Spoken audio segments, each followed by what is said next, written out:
1 કરોડ રૂપિયાનું ઇનામ આપીશું। એ વ્યક્તિ ધૂણતો ધૂણતો અડધો કલાક સુધી સ્ટવ ઉપર બેસી જાય અને એના કપડાં ન સળગે, એના ચામડી ન દાજે તો એને 1 કરોડ રૂપિયા આપીશું। આજ સુધી કોઈ અમારી પાસે આવ્યો નથી।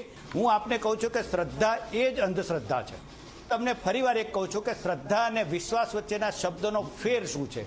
શ્રદ્ધા રાખવું એટલે આંખો બંધ કરીને માની લેવું, અને વિશ્વાસ એટલે તમે એની ઉપર વિશ્વાસ કરી શકો, એની ઉપર ટ્રસ્ટ કરી શકો। દાખલા તરીકે વિમાનમાં તમે જતા હોય અને તમને એમ કહું કે તમને કોઈ પણ ધર્મના વ્યક્તિ હોય, તમને તમારા ભગવાન ઉપર શ્રદ્ધા રાખીને કૂદકો મારો, નહીં મારી શકે।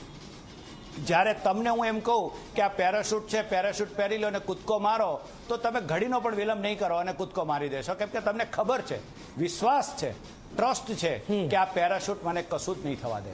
જ્યારે શ્રદ્ધાના નામે તમે કંઈ પણ કૂદકો મારો છો ત્યારે તમારી આંખો બંધ થઈ જાય છે અને માટે તમે છેતરાવ છો। અને જ્યારે તમારી આંખો શ્રદ્ધાના નામે બંધ થઈ જાય છે ત્યારે તે પેલો હિપ્નોટિઝમની જેમ તમારા મગજમાં જે બધી વસ્તુઓ નાખે છે એને કારણે થઈને તમે માનવા માંડો છો કે ચમત્કાર છે, ભગવાન છે અને ભગવાન મારું કામ કરશે, અને એ ભગવાનને હું જો બલિ આપી દઈ તો મને મારું પુષ્પક વિમાન લઈને મને સ્વર્ગે લઈ જશે। હવે